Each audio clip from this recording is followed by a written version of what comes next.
My name is Daniel. I am 40 years old, and I work as a project manager at a medium-sized architecture firm. My days are filled with plans, meetings, schedules, and problems that need solutions. A client changes their mind. A contractor misses a delivery. A permit takes longer than expected. I am the person who stays calm, makes a new plan, and keeps the whole thing moving. I have always been good at handling pressure. I used to think that if I worked hard and stayed steady, life would stay steady too. I believed loyalty mattered. I believed effort mattered. I believed if two people kept choosing each other, the marriage would hold. I did not believe I would ever be the man telling a story about betrayal. But here I am. When people hear about cheating, they often imagine the affair as the start of everything. They picture the first secret message, the first kiss, the first night in a hotel. They expect the big moment to be the moment of betrayal. For me, the real shift happened earlier. It was not the night she cheated. It was the night she laughed at me in front of other people, and I realized I was no longer her partner. I was her target. Before I tell you how it ended, I need you to understand how it started and how it slowly broke apart. Because it did not break in a single day. It cracked over time in quiet ways. It cracked every time I swallowed my feelings. It cracked every time she learned she could disrespect me and still keep the benefits of my loyalty. Emily and I met through friends at a small birthday gathering. I was in my early 30s. I had a stable job and a calm life. I was not chasing excitement. I was chasing peace. Emily walked into that room with energy. She laughed easily. She talked to everyone. She told a story about getting lost in a parking garage and made everyone laugh. When she looked at you, it felt like you mattered. We started dating. In the beginning, it felt simple. We had dinners, long talks, weekend trips, and lazy mornings. Emily liked attention, but felt playful back then. She liked compliments. She liked being admired. I thought it was part of her confidence. I liked making her smile.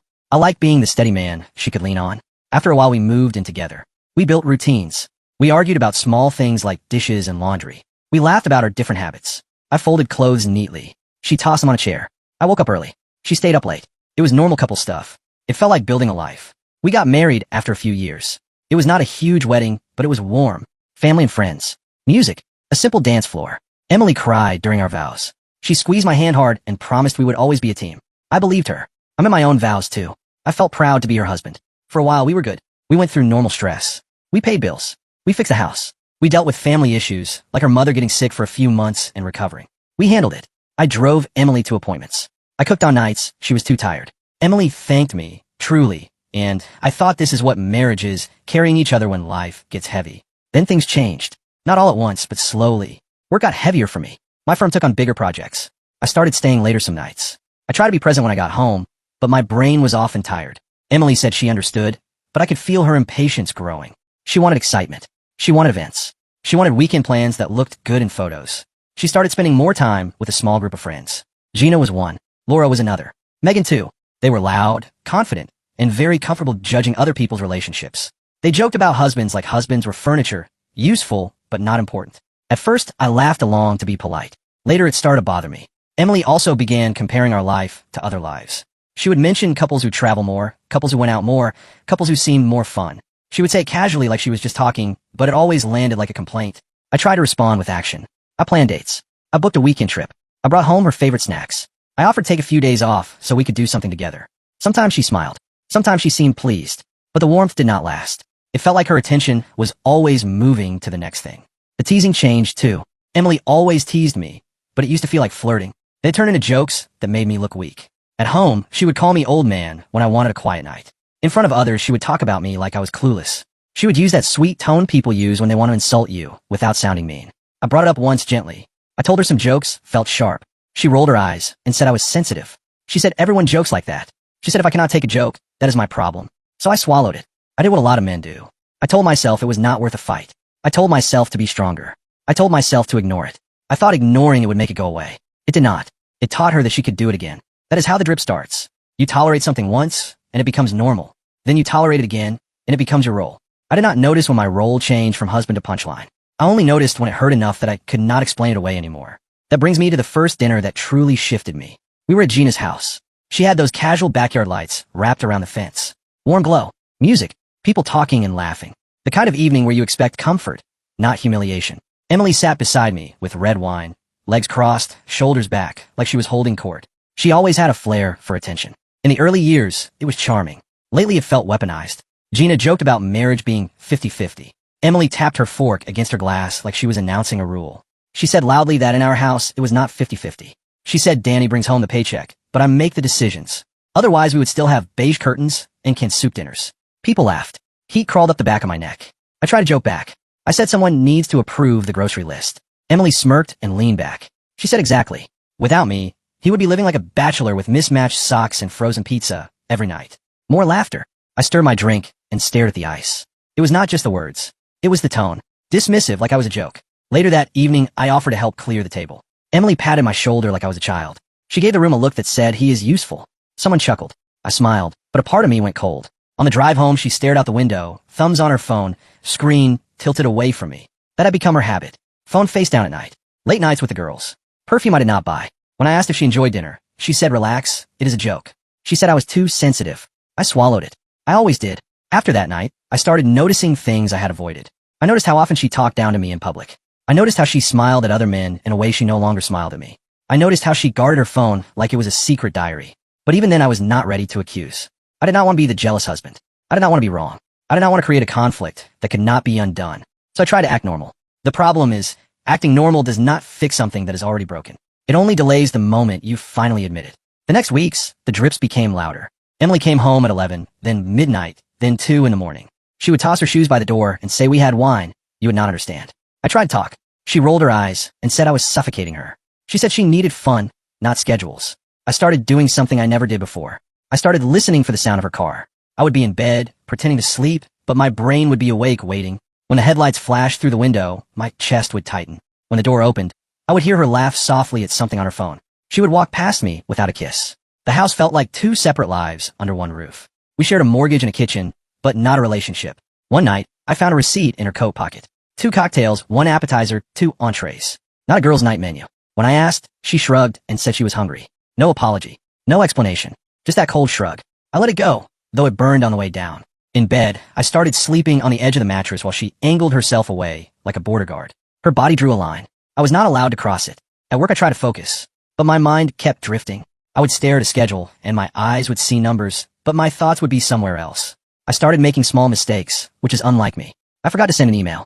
I missed a call. My assistant asked if I was okay. I smiled and said I was tired. I was tired, but not from work. I was tired from uncertainty. Uncertainty is its own kind of exhaustion. It drains you slowly. You spend energy guessing, interpreting, and replaying conversations. You argue with yourself. You say maybe I'm overthinking. You say maybe it is nothing. Then you see another sign, and your stomach drops again. That's when Mark pulled me aside after work. Mark is a coworker, but he's the kind of man who says the truth even when it is uncomfortable. He asked if I was good. He said Emily had been different. He said he had seen her out a couple times, not with friends, but with a guy from her office. I did not ask for details at first. My brain was frozen. Mark waited. Then he said he did not want to be the guy spreading rumors, but he also did not want to watch me get played and say nothing. He said the guy was in marketing. He said he saw them at a bar. He said it looked like more than coworkers talking. I told Mark I was fine. I lied. I was not fine. On the drive home that day, my hands were steady on the wheel, but my chest felt hollow. I kept hearing Mark's words. In marketing. At a bar. More than coworkers. When I walked into the house, Emily was there, acting normal. She asked what I wanted for dinner like nothing was wrong. Her face was calm. Her phone was in her hand. I looked at her and felt like I was looking at 2 people at once. The wife I married and a stranger. That night, I did not accuse her. I was still hoping I was wrong. I was still clinging to the comfort of doubt. But the comfort of doubt disappears when someone keeps humiliating you in public. The next turning point came at another dinner at Gina's. Same house, same big oak table, candles, pasta, the works. Emily was glowing, laughing louder than anyone. She seemed energized, like the room fed her. She turned to me, placed her hand on my arm, and spoke with a voice sharp as polished steel. She said, Danny is sweet, but bless him, he tries too hard. Always fixing things, checking in like I made of glass. People chuckled politely, unsure. It was not funny. It was a public review of my worth. I set my fork down. I said quietly that trying is not a flaw. Emily smirked and said, sometimes effort is just insecurity in a nice shirt. The table froze. Not a big explosion, just a quiet humiliation. That night, I drove home in silence. Emily hummed along with the radio like nothing happened. And for the first time, I did not go to bed angry. I sat at the kitchen table and stared at the wall until my coffee went cold. That was the moment a decision formed. If her game was public, mine would be quiet and clean. The next day, I called a private investigator. Even dialing the number felt humiliating. It felt like admitting failure. I had always believed I could talk through problems. I had always believed marriage was reparable if you worked hard enough. Calling an investigator felt like saying I do not trust my wife, and I need proof to protect myself. When he answered, his voice was calm. He did not sound surprised. He said he had heard this story many times. He asked if I wanted clarity or drama. I said clarity. He said he provided clarity. We met in a small office above a dry cleaner. There were no movie-style gadgets, no dramatic boards with strings, just a desk, a chair, and a man who asked careful questions and took notes. He explained what he could and could not do. He would not break laws. He would not hack phones. He would observe. He would document. Patterns would show. He asked me what I wanted from the truth. That question landed hard, because part of me wanted to not know. Part of me wanted to stay in the dark because the dark still allowed hope. But I was tired of the drip. I was tired of the humiliation. I was tired of being treated like a joke. I told him I wanted the truth, whatever it was. Within 2 weeks, he had it. He showed me photos and timelines. Emily with a man from her office. Late-night bars. Parking lots. A hotel entrance. He showed me dates that matched the nights she came home late. He showed me locations that matched her excuses. The most painful part was how ordinary it looked. It was not passionate and dramatic. It was routine. It was planned. It was a pattern. He also told me something else. Emily's friends knew. They covered for her. They helped her build excuses. They were planning a group dinner where they would corner me, push for a mature separation, and make it look like I was the unstable one. They wanted to paint me as controlling and clingy. They wanted Emily to leave with sympathy. The investigator said they had already talked about it in messages he saw on a phone screen when one of them left it open at a bar. He said they planned lines and phrases. He said they wanted to keep it calm and adult, which is often code for we will pressure you to accept our story. Hearing that made something in me settle. It was not only the affair. It was the scheme. It was the idea that they wanted to humiliate me again, this time with a fake concern for maturity. They did not know I already held the truth in a folder next to my coffee machine. I called a lawyer too, quietly. I did not tell anyone. I sat in an office across from a woman who spoke in plain language. She asked about assets, the house, accounts, and how long we had been married. She did not ask me to rant. She asked me to plan. She told me the goal was not revenge. The goal was protection and clarity. She explained that cheating does not always change property outcomes, depending on where you live, but evidence can matter for negotiation and for peace. She explained paperwork and timelines. She explained that a calm plan is stronger than an emotional storm. I nodded. I took notes. I felt like my life was turning into a project plan, except this one was my heart. When the invite for the group dinner came, Emily smiled like it was nothing. She said, just a friendly dinner. I nodded and said, sure, I will bring something. I did not mean dessert. I meant proof. The week before the dinner felt like my brain was split. Half underwater, slow and numb. Half electric, alert and sharp. Emily was strangely pleasant, almost sweet. She brought me coffee one morning. She kissed my cheek. She said she missed our old pace. She said she missed how we used to laugh. For a moment, I wanted to believe her. For a moment, I wanted to let the past cover the present like a blanket. But then I remember the photos, the receipts, the hotel entrance, the lie built on lie, and I felt the folder in my desk drawer like a heavy stone. I stopped checking her phone. Not because I trusted her, but because I did not need to check anymore. I stopped begging for answers because answers were already in my hand. I watched instead. I watched how she dressed sharper for her nights out. I watched how she changed perfume twice in one evening. I watched how she left the house with her phone at 32% battery and somehow stayed out for 6 hours without charging. I watched how she came home and acted calm, like she had done nothing wrong. I said goodnight calmly when she came home late. She smirked like she had won something. She did not know she had already lost. The investigator sent updates in simple sentences. Tuesday night, dark bar booth. Thursday, same man, different place, wine bar by the river, their legs touching under the table. Sunday afternoon, his car, parking lot behind a bookstore. No emotion, just facts. It was almost boring in a tragic way. Betrayal is rarely cinematic. It is routine. I spent those days making myself a promise. I would not scream. I would not beg. I would not be the husband who breaks in public. I would be the man who walks in with truth and walks out with peace. Friday evening, Emily called from Megan's place around 6. She said they might open a second bottle. I heard music behind her. Then a male laugh came through the speaker. Clear and close. My stomach tightened. But I did not confront. I said drive safe. That startled her more than a fight would have. Silence. Then a soft okay. The next morning, she woke up around 11. Mascara smudged. Hungover. She looked at me like she expected a lecture. I poured coffee and handed her a cup. She blinked and said I was quiet. I told her she needed space, and I was giving it. Something flickered in her eyes. Confusion or guilt. I cannot tell. That night, she sat next to me on the couch scrolling. She glanced at me like she was waiting for the explosion. I did not give her one. Instead, I went to the garage, took the manila folder, and placed it inside my work bag. It was almost time. Sunday evening, the group dinner finally came. Gina texted a reminder, overly cheerful. Bring a side dish. We will talk as adults. She added a heart emoji. The emoji made me laugh. Adults do not stage ambushes, I thought. I ironed a clean shirt. I trimmed my beard. I looked in the mirror and saw a man who had been quiet for too long. Not weak, not loud, just awake. Emily wore a red dress I used to love. It looked like a costume now. She kissed my cheek lightly, testing temperature. I did not lean in or pull away. I accepted it like a handshake. She asked if I was ready. I said more than you know. On the drive, she talked about nothing. Traffic, weather, Megan's new haircut. I answered politely. Her hands trembled a little on the purse in her lap. Maybe instinct whispers even when the mind denies. Gina's house glowed with warm lights and soft music. People laughed inside. Someone grilled steak on the patio. Everything looked normal, like the world before impact. We walked in. Emily's friends hugged her too long. They looked at me with faces that tried to practice sympathy. I nodded and sat at the table. Laura poured wine and said they were glad we came. She said communication is important. It sounded rehearsed. Emily placed her hand on my arm, but not affectionately. Performatively. She began in a gentle voice, like a teacher breaking bad news.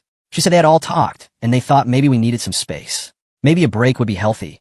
The women nodded like synchronized bobbleheads. Laura added a trial separation. Nothing hostile, just clarity. I looked around the table slowly. I let my silence stretch. I could feel their throats tighten as they waited for me to speak. Then I asked if this dinner was an intervention. Emily sighed like a martyr. She said it was not an intervention, just a mature conversation. She said I'd been tense. She said I kept checking in and questioning her. She said it felt controlling. The word controlling hung in the air. I repeated it softly. Then I reached down, unzipped my bag, and pulled out the manila folder. I set it gently beside my plate. The table changed temperature. Gina stopped cutting her chicken. Laura blinked fast. Emily's face drained a shade. Emily asked what it was. Her voice cracked barely. I said evidence. My tone was calm, casual, like reading weather. I opened the folder carefully, like it was tax papers. I slid the first page forward. A photo outside a wine bar. Emily with a man from marketing, close and intimate. A second page, receipts. A third page, a bookstore parking lot, car interior visible through fogged windows. The room went very still. Someone whispered, "Oh my God." Emily reached for the photos like she wanted to hide them, but her hands stopped halfway. Frozen. Laura's face turned pale. Gina looked at Emily with horror. I leaned back and took a sip of water. If we're discussing space, I said, voice steady, I agree.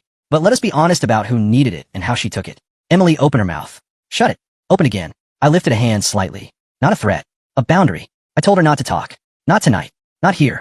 She already made her version public. It was my turn. I said I was not there to argue. I was there to inform. Our marriage was over. I was filing. I brought papers to make it clean. Tonight was not my humiliation. It was clarity. The silence in that dining room felt louder than any argument we ever had. Emily's hand shook near her wine glass, but she did not touch it. Laura stared at the photos like they were snakes. Gina covered her mouth, eyes wet, but not with sympathy for Emily. More like realization that everything she had been told was a lie. I watched without satisfaction. Betrayal stopped hurting once truth became heavier than hope. Emily swallowed hard. She begged to talk privately. I met her eyes calmly. I told her she made our marriage public entertainment. She mocked me in front of friends. She let them believe I was weak, insecure, clingy. She wanted eyes on me when I was the punchline. Now, they could watch the truth. She reached toward me again, slower, like approaching fire. She whispered it was not serious. She said it was just attention. She said she felt unseen. I almost laughed at the irony. Unseen from the woman who demanded spotlight. I told her she was seen, just not measured. Laura asked Emily if she really did it. Emily snapped that it was none of Laura's business. Her voice cracked in a panic, then shrank. I said quietly that it was their business. They helped plan this dinner, hoping I would break down so Emily could leave with what she wanted. Fair split, sympathy, maybe applause. But all I brought was truth. One by one, chairs pushed back. Laura stood, pale, muttering about needing air. Gina shouted at Emily, not at me. She said Emily lied and used them. Another friend cursed and walked out. The unity they planned shattered like a dropped plate. Emily stayed frozen while the room emptied around her. When only we were left, she said she messed up. She said we built a life, 8 years. She asked if we could fix it. I looked at her carefully, not with anger, but with clarity, the kind that does not shake anymore. I told her I already fixed it. I stopped chasing you. I stood, took the folder, the papers, everything. Emily followed me to the door, like someone chasing a bus already pulling away. Outside, the cool night air smelled clean, like fresh asphalt after rain. She grabbed my arm gently. No claws, just trembling hope. She said we could start over. She promised she would stop going out. She promised she would block him. She said she would do anything. I untangled her fingers from my sleeve. I told her she would do everything, but not with me. Her face folded with grief, disbelief, regret, but too late. I got into my truck and drove home alone. In the days after the investigator showed me the evidence, I kept everything quiet. I did not confront Emily right away because I wanted to be sure I would not get pulled into a fight that made me look unstable. I also wanted my own mind to stay steady. If I accused her too early, she would deny it, cry, blame me, and then go back to her secret life with better hiding. So instead of confronting, I prepared. I made copies of everything. I stored digital copies in a secure place. I kept the paper folder where I could reach it quickly. I wrote down dates and details, not for revenge, but so no one could twist the story and make me doubt myself later. Betrayal can make you question your own memory. I did not want that. I met with the lawyer again and asked simple questions. What happens if she tries to move money? What happens if she tries to change the locks? What happens if she tries to claim I was abusive or controlling? The lawyer did not react with drama. She spoke like a professional. She told me to stay calm, keep records, and do nothing that could be used against me. She told me to communicate in short, respectful lines if I had to communicate at all. She told me to keep everything civil because civil wins. I started looking at our finances like a project plan. I made a list of accounts, bills, and automatic payments. I changed passwords on my own accounts. I made sure my paycheck did not land in an account she could drain. I did not do it in a sneaky way that would be illegal.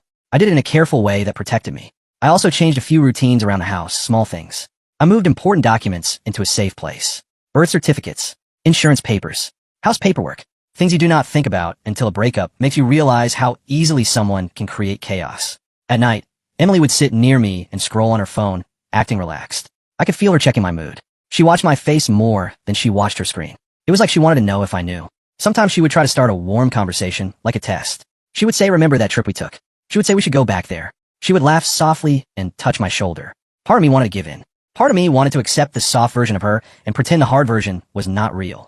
But that is what betrayal does. It tries to keep you hooked with small kindness while it breaks your trust in secret. I did not give her the scene she wanted. I did not give her the comfort she expected. I stayed calm. I stayed quiet. I stayed focused. I told Mark a little, not everything, but enough. I told him I had proof. He looked angry for me, but he also looked relieved. He said he was proud that I was handling it calmly. He said people like Emily count on you losing your temper because then they can point at your anger and call it the problem. His words matched what my lawyer said. Stay calm.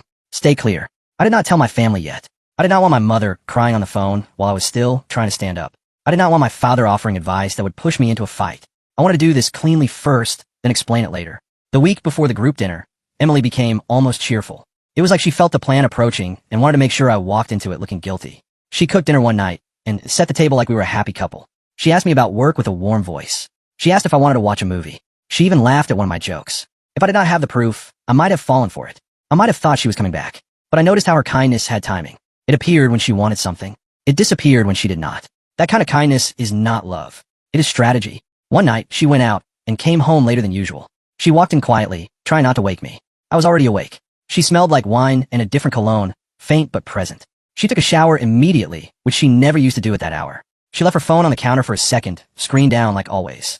She moved like someone protecting a secret. I lay there staring at the ceiling, listening to the water run, and I realized the hardest part of betrayal is not the other person. It is the loss of your own peace. It is the way your home stops feeling safe. It is the way your mind becomes a detective you never asked to hire. In those days, I learned something about myself. I learned that I had been trying to save the relationship alone. I had been doing the work of two people. I had been carrying both sides because I thought that is what love looks like. But love is not one person trying and one person mocking. Love is two people protecting each other in public and in private. Love is two people choosing respect even when they are frustrated. Emily had stopped choosing respect. She had chosen attention instead. That knowledge hurt, but it also freed me. It made my decision feel less like a punishment and more like a boundary. It made me see divorce not as failure, but as a refusal to accept humiliation as my normal life. That'd be why the time Sunday came. I did not feel like a man walking into a trap. I felt like a man walking into a meeting where the truth would finally be said out loud. After the dinner at Gina's, the story did not end instantly. Real life has aftershocks. The next days were full of small moments that tested my resolve. Emily texted me long messages at first.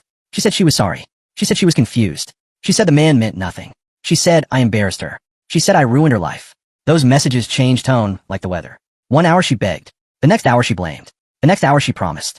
I did not argue. I replied in short lines when needed. I told her the marriage was over.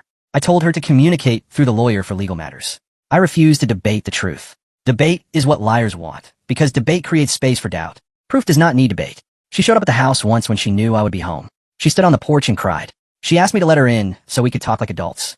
I looked at her through the window and felt something sad in my chest. Not for her, but for the years we could have had if she chose respect. I opened the door just enough to speak calmly. I told her there was nothing left to talk about. I told her she had months to tell the truth, and she chose lies. I told her I was not going to rebuild a house on rotten wood. She asked me if I ever loved her. That question almost broke my calm. Not because it was hard to answer, but because it was manipulative. Of course I loved her. That was the point. My love was real. Her respect was not. I told her I did love her. Past tense. I told her love without trust turns into pain, and I will not live in pain just to prove I can tolerate it. She asked for another chance. She offered to quit her job. She offered to block him. She offered to stop seeing her friends. She offered anything. And that is when I understood something clearly. People offer everything when they lose control. They did not offer everything when they are still comfortable. She did not offer me respect when she had power. She offered me promises only when she realized her story was collapsing. I told her no. When she left the porch, she walked like someone carrying a heavy bag. I did not feel happy. I felt quiet and resolved. Her friends reacted in messy ways. Gina texted me first. She apologized. She said she did not know everything.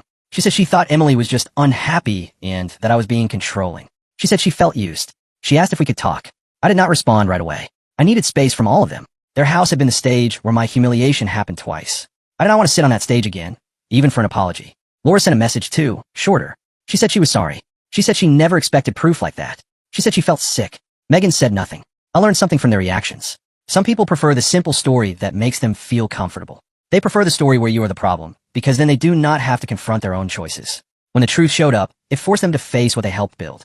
Mark stayed steady. He checked on me. He brought food one night. He did not push me to talk when I did not want to. He sat on my couch and watched a game with me in silence. Like his presence was saying you are not alone. That kind of friendship matters. Not the loud kind, but the quiet kind.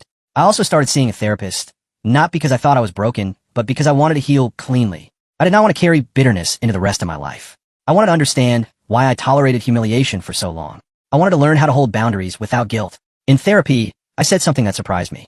I told the therapist I felt ashamed. Not because Emily cheated, but because I stayed quiet while she mocked me.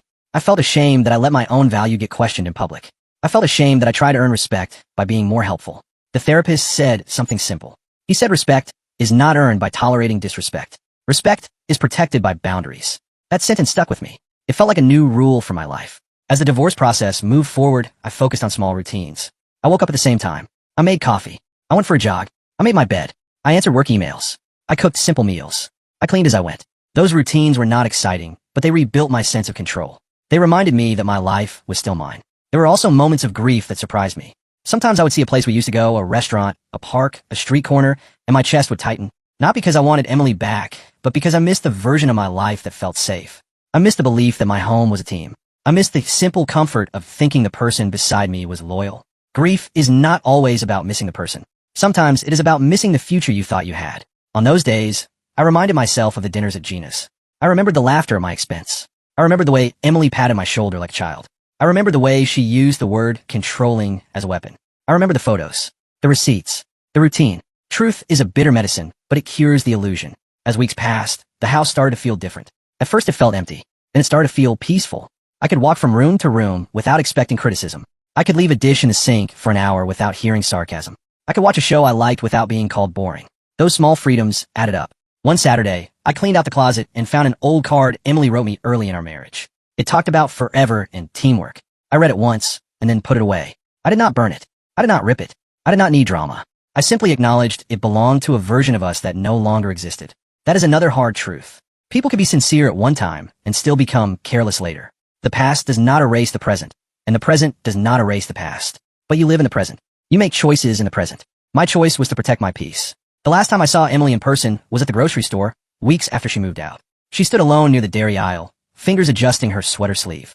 She looked smaller than I remembered. Not physically, but emotionally. The confidence she wore like armor was missing.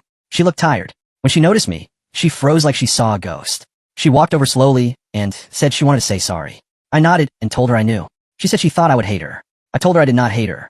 I just did not belong in her story anymore. She blinked fast like tears wanted to escape, but pride held them back. She said she missed us. I looked at her kindly. I told her she missed who she was with me. There's a difference. She nodded, defeated, and started to say if I ever change my mind. I stopped her gently. I told her I would not. We parted without drama. No lingering hands. No promises. Just closure like a door that finally clicks shut. Later that night, I sat on my porch. The sunset warmed the yard. The sky faded slowly. I thought about how strange it is that a life can break slowly, drip by drip, and then end in one clean moment. Not with shouting, not with plates breaking, but with truth on paper. Betrayal did not define me. My response did. I did not win by humiliating her. I won by refusing to be humiliated anymore. I learned that peace is not something someone gives you.